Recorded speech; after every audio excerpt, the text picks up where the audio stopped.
Are we live? I think we're live. I'm just all over the place here, folks. Just give me a moment. Does that Yeti have horns? This week on the Squatchers Lounge podcast, David and Reverend Jeff go over the Yeti.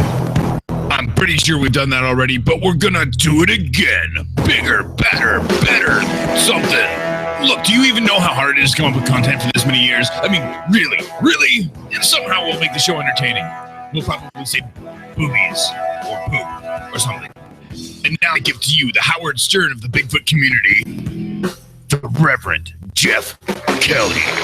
That's right. I am the Reverend Jeff Kelly, and I can talk about Bigfoot 7 different ways in Tibet, just like Stern can talk about boobs every single day, and nobody cares. Welcome, everybody, to the Squatchers Lounge podcast. Over here to my side is Dr. David Backdorf, Esquire, our accredited pseudoscientist. That's right. How you doing, boss?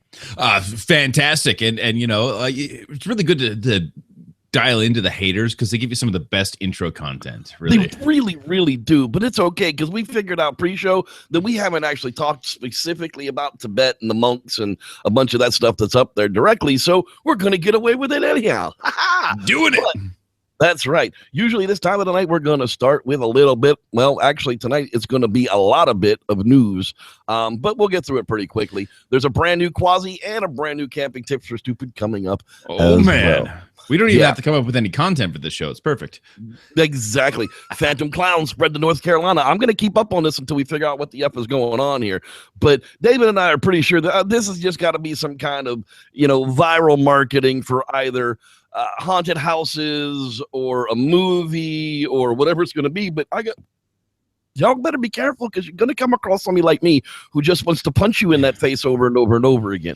Just be warned, it's going to happen. Well, this one, spread to North Carolina, a machete-wielding clown. No, that's the next thing. Yeah. This one comes up to North Carolina. That's all well and good. But Huffington Post reports that a machete-wielding clown tried to lure a woman into a North Carolina woods as well. I don't think that's got jack shit to do with the last story. I think this is some sadistic bastard that's going to end up hurting somebody. Now, when you have all of this like back channel newsiness and it keeps coming up and like drumming up, it's got to be for a movie. There's got to be a horror movie. It's got to be something that's like semi blockbuster and somebody's doing some really good viral groundwork for Halloween. Okay, I get it, but then you have to worry about at what point does that become like now there's copycatters like, oh, that's right. A great At idea. What point do you become responsible for somebody getting hurt because of your viral marketing? Yeah. So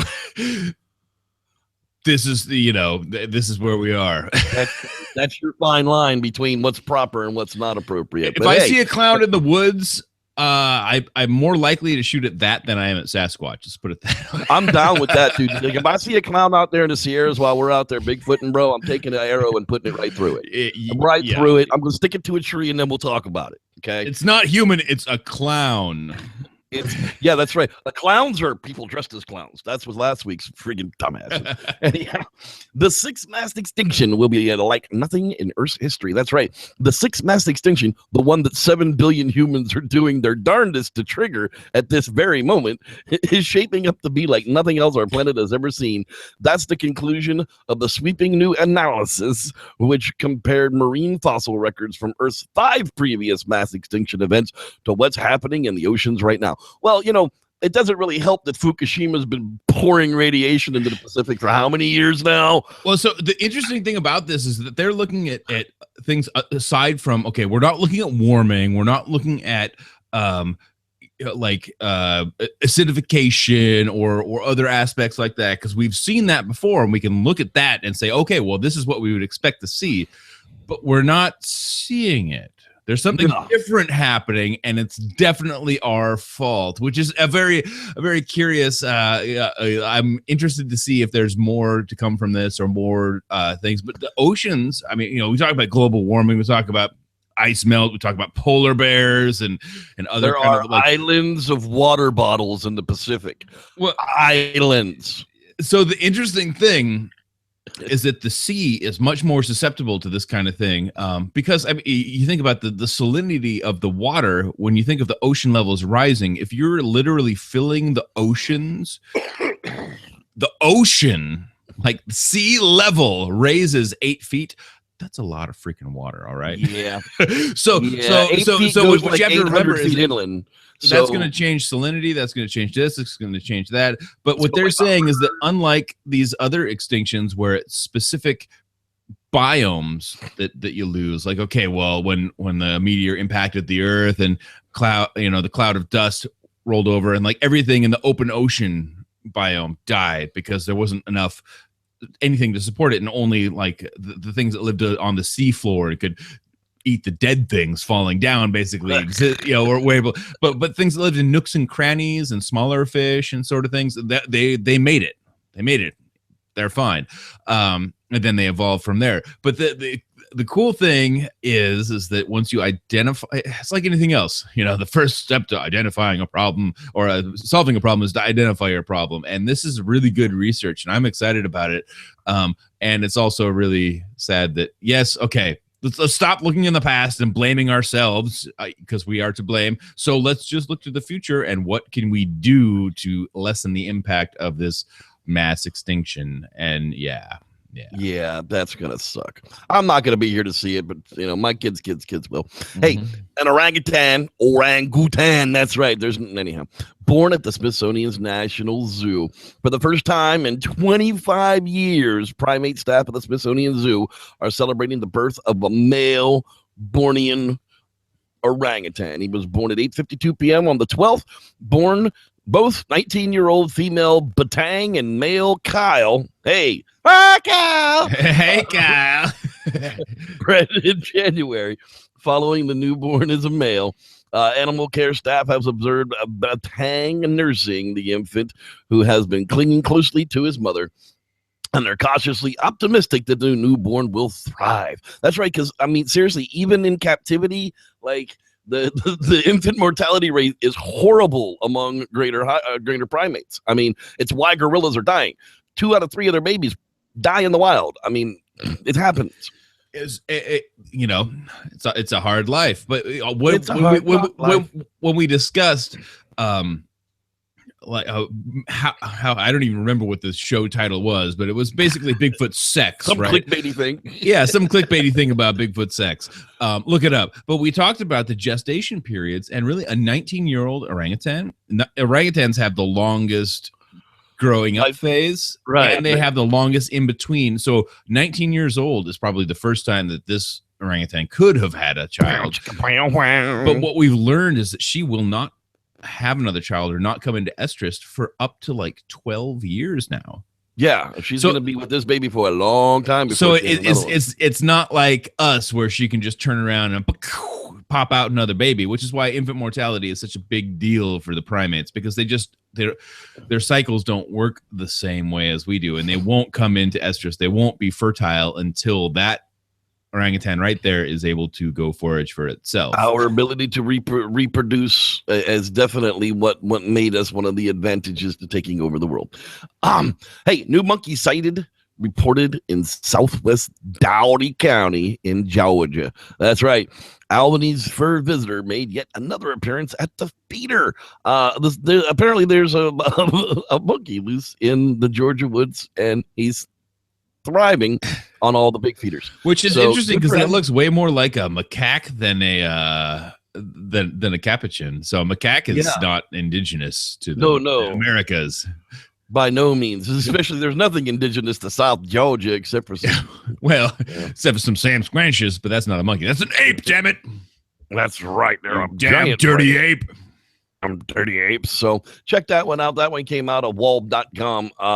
There's Florida's get sightings for them all the time. I've chased howler monkeys out of trees. It's ridiculous. So this dog wearing a GoPro apparently encountered a mysterious beast in the woods. A man and his dog are enjoying a walk in the woods, filming the forest landscape as it passed by, but suddenly out of nowhere, a huge and mysterious figure looms across their path. The encounter is caught on camera too, but what exactly does the footage show? It shows a stump. I'm sorry, but that's a stump. There ain't nothing but a stump there. That's not a creature. That's not a person. The video footage is of the dog swinging back and forth with the GoPro under his neck, and it makes it look like the stump moves. It's not a Sam Squanch. Sorry. I just like to think that it could have been a Sasquatch, and that sorry, Bigfooters, but the second most credible footage of a Sasquatch was captured by a canine. Yeah, by a dog. Come on, footers, up your game. That's right. Okay, so apparently Matthew Johnson has come out of whatever he's been hiding, and his true game has finally been revealed by Richard Allen of Ramblings of a Schizophrenic Brit. Yeah, come to the Squatchers Lounge and find the link. I don't think anybody can spell that. But anyhow, apparently the secret's out of the bag now. The Team Squatchin' USA Bigfoot Interaction Research Conference now has videos for sale. That's right. He wants to fill his pocket with the conference video package for just $24.95 each. He'll even sell you each of the individual presentations for $2.99. Unfortunately, he didn't reimburse or ask any of the contributors to these individual presentations whether he could even bother to do so. Apparently, the great Tom Cantrell says, there's a chance of a lifetime. Matthew Johnson has released a video with the 2016 Habituation Conference held in April of this year. And it only cost you more than the conference did, while the speaker gained nothing from it at all, nor did he provide transportation costs, lodging costs, or meal costs, as all other conferences do. Such a deal. Step right up and enrich Dr. Matthew Johnson. You know, I don't know what we've been telling you that there's something coming. I'm telling you, he's the Jesus Christ of Bigfoot next. It's coming. I'm not pulling your leg on that one. So you can skip on over to the lounge and check out the rest of that story. But and it looks like, in fact, the truce between Mr. Allen and Dr. Johnson is over. He is indeed once again a C word. That's right. He is the cunt. All right. Hunt for Bigfoot for September 16th and 17th in Tionesta, Pennsylvania. That's right. Bigfoot, also known, that actually says that's right in the copy. That's kind of funny. Yeti and even Hairy Man, Bigfoot has become fodder for various television reality shows, books, magazines, and even grocery store tabloids. Imagine that. Convinced that there's at least one Bigfoot in the northwestern Pennsylvania, a group of experts are headed to Tionesta to take part in the first annual Summer's End Squatch Watch on September 16th to September 17th on Lighthouse Island.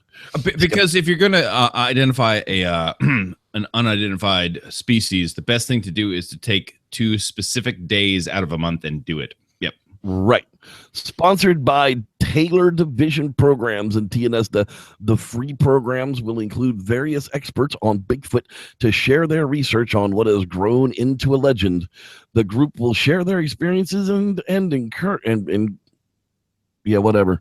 My dyslexia is messing with me at the moment. Anyhow, you can check it out. The Allegheny National Forest. I had my sighting as a kid in Allegheny County. I mean, it's very, very rough terrain. It's very possible that the Sasquatch are there. Why they're going to an island for this particularly, I don't know. But we haven't figured out if Bigfoot swim or not. You can check it out at exploreclarion.com. That's right. So this is the one that David and I were talking about before the show. You know, we were like, at least we don't make shit up when we come on the show. At least we're entertaining. And I'm like, well, we may have to rehash the same topics, but at least we're not making stuff up. Apparently here, a Bigfoot tribe tries to take a girl in Kentucky. Special agents investigate. That's right. If you people are Sasquatch Chronicle fans out there, you will. If this isn't bullshit, I don't know what is. Okay. If you just want to listen to somebody making up bullshit and telling it on a radio show, then you've definitely found the right place, because an entire group of Bigfoot enter a home in Kentucky to try and get the girl to join their clan.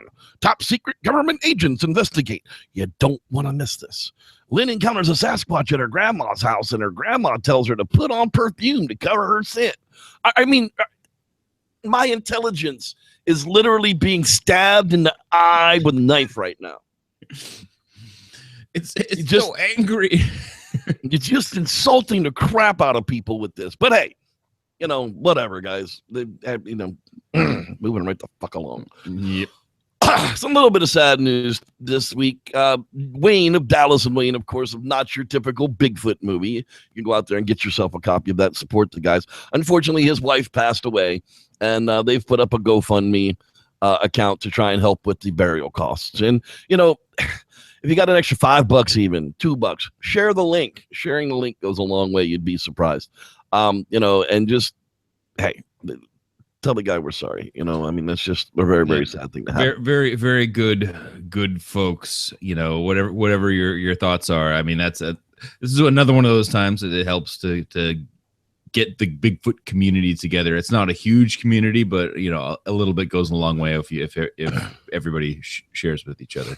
Exactly. Or you can spend your money on Operation Sea Monkey. Wow, that's way more funded than way more funded than Wayne is. I mean, that's kind of sad if you really ask me, but apparently they want $5,000 here.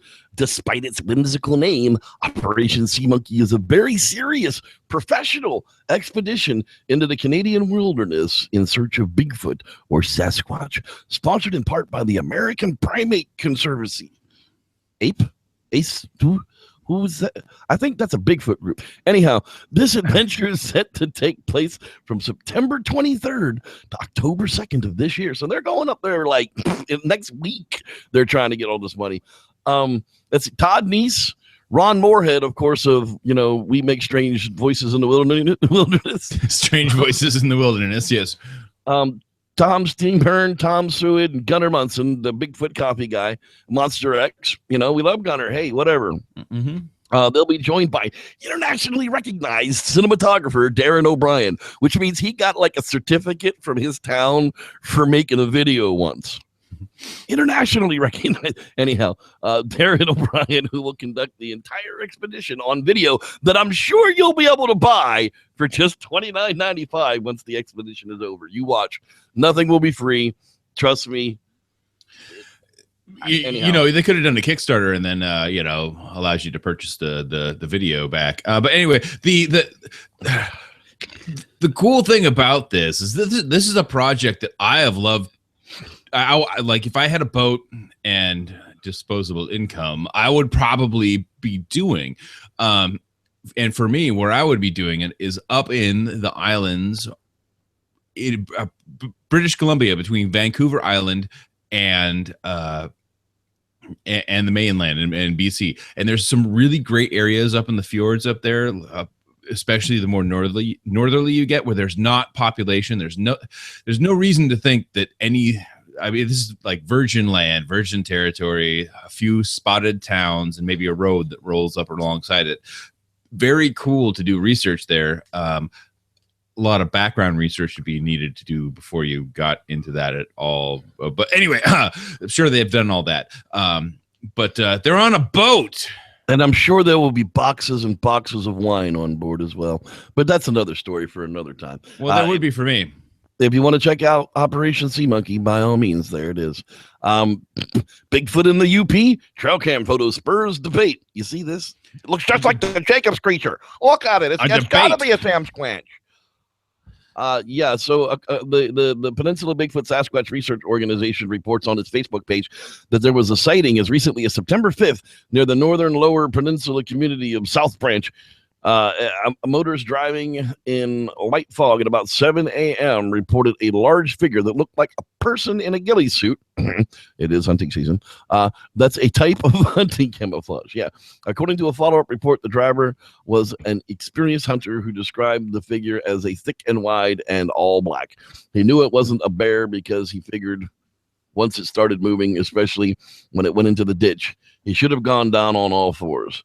He slowed down to 5 miles per hour and passed the location. To his surprise, when there was no trail or driveway, a hunter in a ghillie suit didn't make sense since there was not hunting season yet. Well, I don't know when that is, but anyhow, yeah. So we see this picture. A ghillie suit just to hide yourself from the people that think you shouldn't be hunting. Anyway, right. So we get this Jacob's creature picture that comes out early in the week. Oh, it's a Sam Squanch. Well, of course, up at Cryptomundo over there, they've got us covered. They got the second picture. Oh, wait, there's more. It's a bear. Of course it's a bear. You could tell it was a bear. The Jacob's creature was a bear.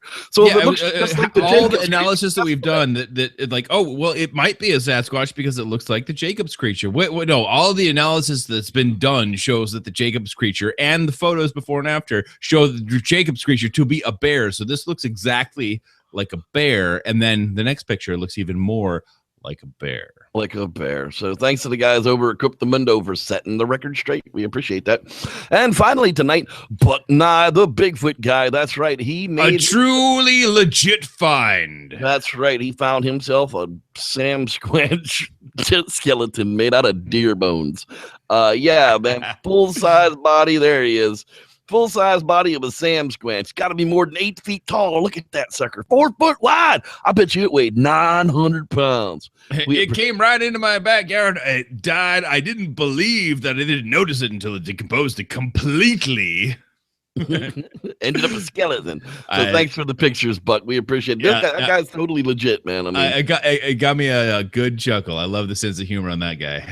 Absolutely. So right about now, I guess it would be time for us to see and get our quasi-theories update from the great Dean Cooper. So if you give me just a moment, I think I can find his special little picture here, because Lord knows it's wonderful. Oh, there it is. Yes. I'm under the weather, people. Just bear with me. It's all good. We're getting there. Getting through Dean Cooper and Viral Quasi. Viral. And now, Quasi Theories from a Quasi Scientist with your host, Dean Cooper. It's gone viral. Viruses are everywhere. There are 10 to the 33rd power of these teensy buggers on the planet. Just the weight of those in the ocean equals 75 million blue whales. They're in your gut tract, in dirt, in food. They're even on the fringes of space, way high up in the atmosphere. Most viruses are not pathogens. We don't even know what the hell most viruses do, other than that they exist. Chunks of viral DNA make up a good part of the chordate genome. All of us creatures with anything like a backbone are chordates. This viral DNA in us is pretty much from viruses called retroviruses. They get in a cell and hijack the DNA, sticking their little genome into the DNA of the host cell to make the host cell crank out more of the virus when the cell does its usual business. Now, retroviruses are messy little buggers when it comes to reproducing themselves. When a new little retrovirus pops out, it frequently has a bit of the host DNA as part of its genome, which then gets jammed into the DNA of a new host. The interesting part of the show happens when the retrovirus attacks an egg or a sperm cell, and the egg or a sperm cell gets lucky. And I do mean in the naughty nudge, nudge, wink, wink, say no more kind of lucky. The newly formed chordate progeny now has some of whatever that virus has been in before stuck into it, which can be made more interesting if that virus has gone and jumped species, like from pigs to birds to humans to, well, you get my drift, genetic drift. Important things are known to have come from such retroviral shenanigans. Things like how placentas form during pregnancy in different mammals, where similar things occur, but were caused by chunks of DNA inserted by different retroviruses in different species of mammals. Geneticists and microbiologists are really just beginning to look into this. Here's where I go all quasi on the subject. I've been thinking that viruses are small enough to be quantum entangled. That is, you can produce a state in a group of them such that if you tickle one of them, the others will start giggling too. What you do to one of them happens to the other ones as well. I therefore Googled it and found out that I'm not the only one who thinks so. There are scientists actually doing research, real experiments on the hypothesis, and there's evidence that it really happens. Now, if viruses are a major force driving evolution, and they apparently are, and they can be quantum entangled, which they apparently can, and quantum entanglement works through a higher order reality or dimension, which is what theoretical physics currently thinks, is there a higher order intelligence or intelligences doing some of that quantum linking? When I look at evolutionary history, I see life going from exceedingly simple organisms to more complex ones, to a highly complex, highly interdependent system, which is the opposite of what the theory of entropy says should happen. And by higher order intelligences, I do not mean ancient aliens. This has been Dean Cooper, quasi-scientist, enlightening you with my quasi-theory of the week. You may read the text of this on my blog at bydean.com.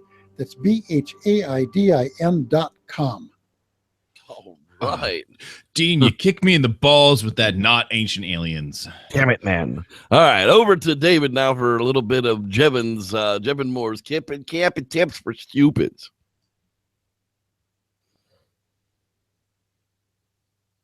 Well then. Are you having technical difficulties, or is there just no volume? Let's try that again. There we go. Camping tips for stupids. Tip number 20. This is a hot garbage dump. This is a swamp ass. This is a litter box. This is a hobo. This is a box of rotten eggs. These are zombies. After a few days of camping, you're gonna stink, yo. Sanitary wipes that kill bacteria on the skin, which causes body odor. It's not soap, but you don't need water. Now clean your nasty ass up. This has been Camping Tips for Stupids. Remember to spay and neuter your idiot population. Wow. Every time I didn't think it could get better, and every time it does. Thanks a lot there, Jeff. Better. That's right, better. Hey, let's give some shout outs to the people that are hiding out there in the lounge chat room tonight. If you don't have a comment in the chat room, I don't know you're there. Hey, Jeremy Mitchell, glad you could come on down and join us tonight as well. Let's see here. Rock City Marco's in the house. That's right. Dave Jackson, glad you could join us. Stuart Wright. There's our buddy Starshine. How you doing? Mr. Dean Cooper, of course, our quasi-theorist. Kurt Harris, the Bigfoot guy. That's right. He's out there. Let's see here. Dinah Matt Lancer. Okay, that's not so bad. Dave Stump. How you doing, buddy? The Life and Times of JCM. That's right. Jevin Moore, our Jesus Christ of Monterey Bay. Let's see who else is floating around out there tonight. Fred Hepburn. Are you related to Catherine? She was all up with Howard Hughes, wasn't she? Obsidian Radio. Glad you could join us as well. Kurt Harris. If I didn't say you before, I certainly have now. I do that a lot. It's difficult to try and keep track of everybody that's in here. Then I see a Wyatt Tola. How you doing? Glad you could join us as well out there. The Bigfoot guy, Stuart Wright. I'm sure I said that, but I'm gonna say it again. Again. Oh, excuse me. How you doing, buddy? Glad you can join us. He's always out there. Collier Wilmas. That's right. Sasquatch, boss of the forest. To be the Bigfoot short coming to you soon. Let's see who else is out there. I think I've said all these people's names. Cameron Young. Hey, he's made it in tonight. He's been working his butt off, so he's been missed. Glad you're out there tonight. So there's that going on, and then there's not a whole lot else going on. So that looks like about what's hanging out in our live hangout tonight. Whoop, nope. I missed one. That's right. I said that one. Dinah Matt Lancer. I don't know why that sounds so weird, but it just does. Kyle Muro, glad you could get in there. Anna Baz, she's chimed in. James Dalrymple, and he's not related to Jack. Glad to hear that, because Jack Dalrymple's an asshole. He is the freaking governor of North Dakota, and he is harassing red people just for the name of money in his pocket. It's crazy. So that's who's hanging out. Glad you could join us for it out there tonight in the live hangout. We are seeing here, let's see, tonight we're talking about the Tibet and Bigfoot inside of it with the monks and the fingers and the caps and all that kind of good stuff. David, you want to kind of give us an idea of where this mountain capping Tibet would be from? Well, the mountain capping Tibet thing is probably somewhere near here. Tibet. The Tibetan Plateau. The Tibetan Plateau. So we're talking like high desert, just like, I mean, there's some like Bactrian camels and nothing else that lives here, right? So why are we talking about Tibet? Well, because we've done the Nepal, Bhutan, and somewhere in here, not recognized by the maps and whatnot, is Tibet. They're all in exile, whatever. I'm not for this. China hasn't blacked out the whole thing. Not for this show. But what this is we're talking about the rain-shadowed side of the Himalaya Mountains. The Himalaya Mountains. Which, as we all know, a mountain has two sides. It goes up and then it goes down. So on the ocean side, it goes up, and we have green rain shadow, where we talk about our favorite kind of Bigfootiness. And then we have the downside on the not ocean side, which is usually the dry side or the desert side. But at the top and in crevasses in areas, such as this, there's probably some crossover. So worth looking into. For sure.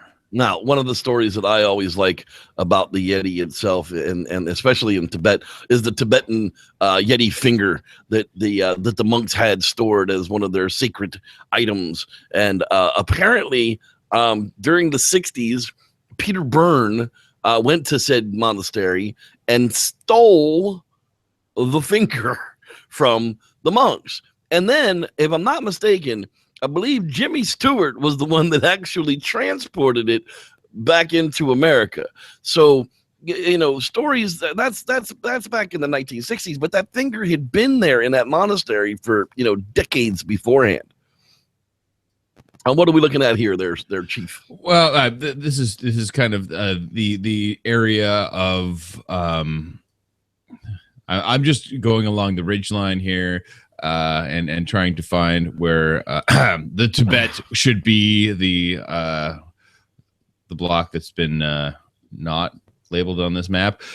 But just kind of look, what I like to look at is, you think of the high areas and you think of like, okay, well, the Yeti is a high, we think of the Tibetan Yeti as the high area living white snow creature. And, let's just pretend for a second that I knew exactly where I was on this map and that this red area was like the Tibetan side.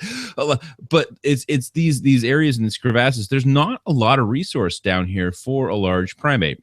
I mean, let's just be brutally honest. Like the down here, there's a lake, but this is for the camels and it's probably frozen. Up here, you have these areas where you probably share some habitat, but that's why you're only going to see them in the high areas, because once you go down this side of the mountain, to the other side of the ocean, there's not a lot of resources that you don't have the grubs, you don't have the insects, you don't have the foliage, you don't have all of the things that the water apparently they have, because I mean, still the snow caps are going to melt down this way somehow. Now, but it's not the same. There's a field report that came out of the area, Arkady Tishkov, 1991, observation of a Yeti in the Himalayas of Tibet. In September of 1991, in the Himalayas, the author observed and sketched at a considerable distance a human-like animal that may have been a Yeti. As a specialist in biogeography. Biogeography? Yeah, what the hell is that word? That's made up as shit. Anyhow, and a biologist by training. No wonder I couldn't read the damn thing.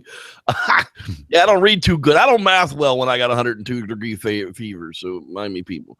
The author is not disposed to reaching a definitive conclusion regarding the nature of the observed animal, but he thinks that the incident warrants publication of this report. So he's not willing to stake his life or his reputation on it, but he thinks that he needs to file this report anyhow. The expedition worked on the northern, southern, and southeastern slopes of Mount Xixiyabangma. Xixiyabangma. If you wanted to find that mountain. On the day of the encounter, our small group had worked on a spot some 25 miles from the settlement of Nyalam on the Nepal-China border. The group consisted of 4 scientists from the Commonwealth of Independent States, 5 specialists from China, and 2 Tibetan yak drivers. A yak driver? I didn't know you could drive a yak, but okay. Well, you can drive a yak. I guess with a whip you drive a yak. Yeah. We worked at altitudes of 15,700 to 16,700 feet above sea level in a transition zone between high elevation steps and glaciers. This zone is interspersed with shrub growths and rock debris. So my question is okay, so if they're up there and they're seeing this thing, at 16,000 feet, what is it eating? Snow. Well, yeah, but I mean, are there? I guess there are rodents that high. I mean, that's really, really high.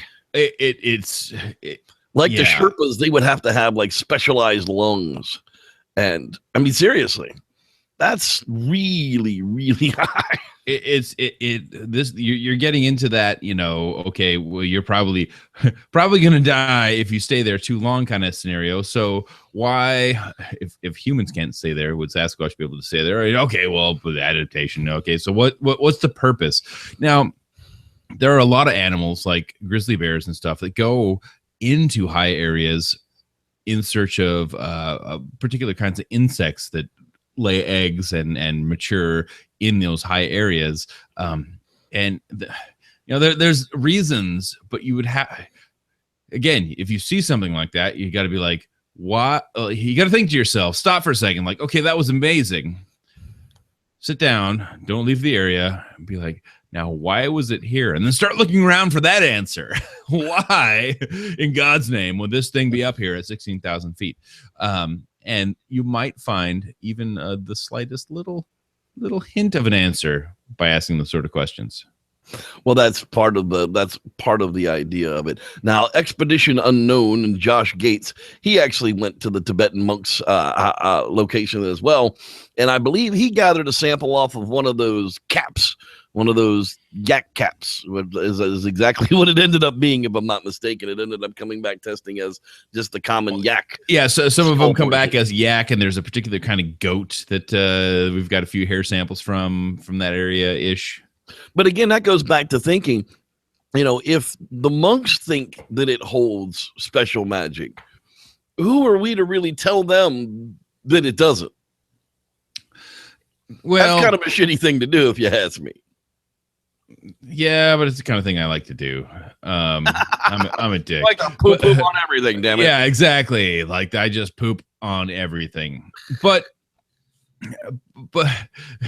yes, yeah. So there are these artifacts, there are these relics, and it's part of the culture. And again, begs back to the question that why I'm so interested. Why is it part of the culture? Why is that important to a culture in the Himalayas, and why also in the North Cascades is that important? Why is that important in the Sierras? Why is that important seemingly everywhere we have these big upwellings of mountains and rain shadow and nutrients flowing down back to the ocean? Why is that always important?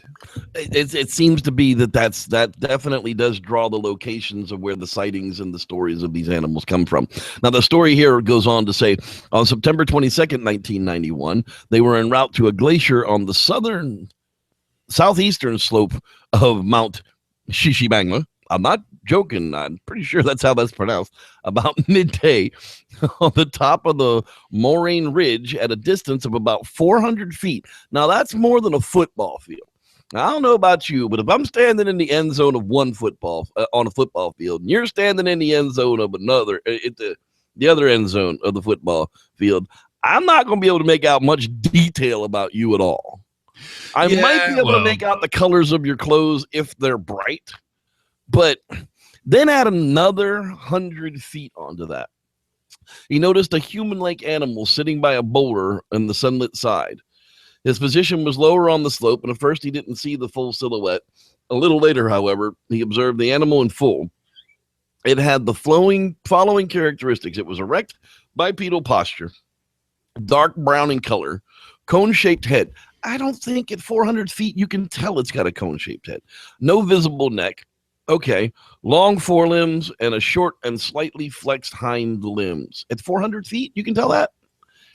I don't know. When first observed, the creature was squatting in what seemed to be an unnatural position for an animal, and with his back touching the sun-warmed surface of the boulder. It was a rare moment for this altitude and season when sunshine floods the mountains and nature comes alive and after a cold morning. He couldn't identify what he saw. At his very first impression, it was a creature resembling a monkey, a dog, or a bear. Well, at 400 feet, that's the categories you're in. Yeah. Okay, it's either a monkey, a dog, or a bear. Right, but its anatomy is subsequent behavior, the great absolute elevation of the place, the distance from forest and settlements made him conclude that he faced a different kind of animal. Tempted by the natural interest of a biologist, he bent down and started stalking the creature. Yeah, because that's what I'm going to do. I'm at 16,000 feet and can't run away, so I'm going to stalk some creature that I don't know the first damn thing about. Skirting the boulder on the left-hand side, however, the attempt proved unsuccessful. The noises he made apparently startled it, and as it appeared from behind the boulder, hey, Bigfoot! Exactly. Hey, Bigfoot! Apparently that startles Bigfoot. So it was either a dog, a bear, or a Bigfoot, or a monkey of some site. Well, monkey at 16,000 feet. Because of the high altitude, he quickly tried having covered no more than 1,000 feet, 300 meters. His colleagues were at still a lower elevation walking along a stream. They did not react to his yells and his arm wavings because of the noise of the stream. And we know that happens. Streams are, especially like we were up there at Laos Camp Way. If you're sitting there in camp and the stream is still 40 yards behind you, and you're literally elevating your voice to talk to somebody right next to you. Yeah, absolutely. To descend and cross the stream to join them would have been quite an effort, and contrary to his objective, which was to reach some moraines near the small glacier about 6 miles from the spot where six miles. Okay, yeah, we're down at 16,000 feet. We're going to go 6 miles to see something that might be a dog or a bear. Having assessed the situation, he decided to return and attempt once again to photograph the animal from a closer range. For this purpose, he took off his bright-colored jacket, leaving behind all unnecessary items, and ascended the slope again, crawling towards his destination. So he's pulling a Todd Standing here. You know, he's all darkened up now, and he's gonna swat up the side of the friggin' mountain here. I put on my camo face paint and. The sun came out and he took the first picture. The creature kept squatting and rising and peering from behind the boulder. Now, we've heard that description of Sam Squanches and bears and wild dogs. I could only see it when it stood up full height amidst the boulders, hiding behind them. I resumed crawling, approaching the animal from the right-hand side. It just goes on and on and on and on. And there's no pictures to go along with it, so I don't know exactly where the pictures are. That's kind of so here's basically what the results, alas, are insufficient as convincing evidence of the sighting. The silhouette of the creature in the photos is only observable through great magnification, about 100 to 200, with the inevitable result of emulsion grains blurring the image. Pixelization. Bob Squatch. Right. The creature's profile, based on his observation, is as follows. The head is not big. It's cone-shaped and it's covered with dark brown, apparently short hair. The neck, due to hair cover, was not visible, and the head appearing to sit right on the shoulders, which I kind of agree with that. There was no neck in the one that I saw. It was weird. It was a comical-looking thing. It looked like something out of a comic book. The shoulders are sloping and narrow. The arms and legs. The arms are long, and when they are folded, the elbows jut out. When extended, the arms reach below the knees. The legs are short. Turned to look back, crossed its arms, and said, right. "You dick." That's right. Stop following me. Stop. Hammer time. So, there you go. Copyright Professor Arkady Tishkov, Moscow, Russia, 1991. I've just paraphrased what was happening in this. That's why I had to skip the whole thing, because we don't want to plagiarize. Oh, my God. That would just be too awful. So here we are. 1991, we're still seeing relic sightings of something Yeti-ish in those kind of altitudes. I just, the only thing I can think of is, yeah, probably something's up there. I mean, I was talking with Greg Newkirk of Week in Weird just last night about Bigfoot not being a ghost, and he asked me what I actually thought about Bigfoot, and I simply said, I'm coming to the understanding that Bigfoot is a flesh and blood creature who lives in the forests of pretty much the world, not just America. There's a Bigfoot type creature pretty much all over the world who was probably here before us, and we've encroached on their territory so bad that we're just leaving relic populations that are being seen and driven out of locations that used to be theirs. That's pretty much where I'm at with the whole Bigfoot thing. As long as there's sustainable food structures and the types of conditions and ecosystems that we find them all over the United States, why wouldn't it be practical for them to be, on another location that has the same biodome? Exactly. There's we've been calling it out over the course of these shows, like whether we murdered the topic or not, it's still the same.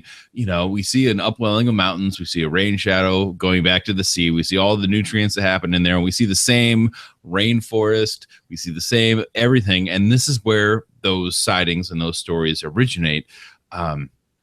And as we cut down the trees, as we've deforested Europe, I mean, those stories are less prevalent there than they are in a place where now we've only really been in the last 200 or 300 years cutting down the forests. And that's enough for, think about the orangutan. That's or the gorilla. That's only like 4 or 5 generations at the most. I mean, 4 or 5 generations for us goes back farther than that, I guess. So you really couple generations of breeding. Well, probably more like 4 generations of breeding. 4 generations of breeding still, and the numbers just aren't going to be sustainable. I'm not saying to save the Sasquatch because we don't even know they exist, right. But the whole idea is that there's still populations that are from the 50s if they exist. Right. We still have Sasquatch alive in the Sierras that were alive in the 50s. Most definitely. We have probably Bigfoot that were alive back in the 40s. If my ideas of biology work, the bigger you are, the longer you live. I mean, an elephant outlives a mouse by, gazillions of hours.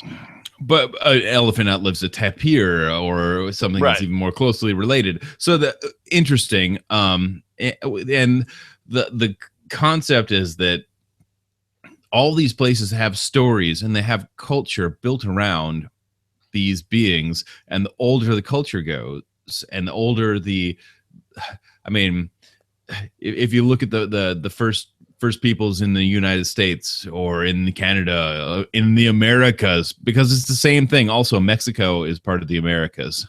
This is like the stories are there. This is something that's more contemporary to those cultures and to Tibetan cultures, which hold on to a very archaic set of stories and things that were written down very neatly and well for people to read. And that's the fascinating part to me, like that anthropological, like whether it's, anthropological, like studies of the bipedal locomotion of the foot or just the stories, the cultural aspect. It's fascinating that this goes all around the globe. And yes, some of us don't know exactly where Tibet is anymore. I know where the Tibetan plateau is. Right. And it's not, everybody wants to free Tibet because Tibet's not really a place anymore. I mean, we want it to be, some people want it to be, some people care, some people don't, whatever. There may be a Dalai Lama that's like jet setting all around the country because he can't go home kind of a thing. Right. He sure is enjoying the modern things of life. Yeah. But anyway, there's, the stories are insane, and there's got to be a kernel of truth, especially when you see them in a particular setting, and we're like broad strokes. Okay, mountains flowing towards the sea, inside the rain shadow, sharing some properties with the high country because you might, right? You find your big bears, you'll find your Bigfoot. Yeah, and it's amazing to me that there's not like still more people that are like, well, that's really kind of plausible. Yeah. Well, we'll just keep hammering them in the head with a freaking ball peen hammer with this crap until they finally go, oh yeah, that does kind of make sense, doesn't it? And that's what the Squatchers Lounge podcast is exactly. And I might need to bring up, just because we brought it up earlier, that the folks like Matthew Johnson and some of the woo folks about what it's like to communicate with Bigfoot in your mind in these telekinetic ways and properties that probably are less likely than a flesh and blood thing living in the rivers and streams flowing from the mountains in these green areas of the world, or at least a starting point to prove at some point that they can phase in and out of walls, do all these other things, have aliens in their brains, whatever the case may be. I need my piece of xenon. That, and the fact that there are people who are telling people that a picture of a bear is absolutely a Bigfoot. That is the reason why people do not take this seriously and look at the subject. Just like the Jacob's creature. Just like the Jacob's creature, which was a bear, and any Google search will show you pictures of the bears before and after. Yep. And if you have one photograph on your trail cam, you have more. Never show one trail cam photo. Yep. Well, that's going to wrap it up for our edition this week, guys. Thank you for sticking with me. I've just been the last half hour fighting a wave of nausea that just makes me want to just, heave in a bucket. So we're going to wrap this thing up pretty quickly here tonight. Come join us Monday night for Bigfoot Entertainment Weekly. We have the show. I just don't remember which one it is at the moment. I'll post it in the lounge so everybody can watch it as well. And Wednesday night is the Squatchers Lounge podcast next week. But the Flock's coming on Sunday, and another Bigfoot campfire story will be released on Saturday morning. So, it's already ready. We will Busy boy. That's right. Lots and lots of things happening right here on youtube.com/S Lounge Podcast. Join us on Facebook, facebook.com/groups/S Lounge. Or you can find the fan page at facebook.com/S Lounge Podcast. Also, don't forget to go over and visit our sponsor, Angel's Dust Seasoning, on Facebook as well, and get your seasonings today, man. We just dusted some burgers on the grill yesterday. That was good stuff. Thanks, everybody, for watching. You don't have to go home. Just got to get the hell up out of here. We'll see you next week. May the Squatch be with you. Cheers, y'all. No after hangout tonight, guys. I'm just if y'all want to hang out together, be my guest. But I'm looking for a bucket, some aspirin.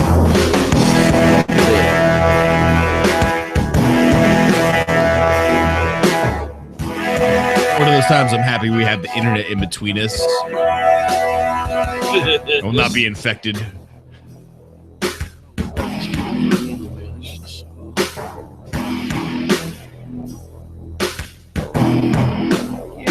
Kitty.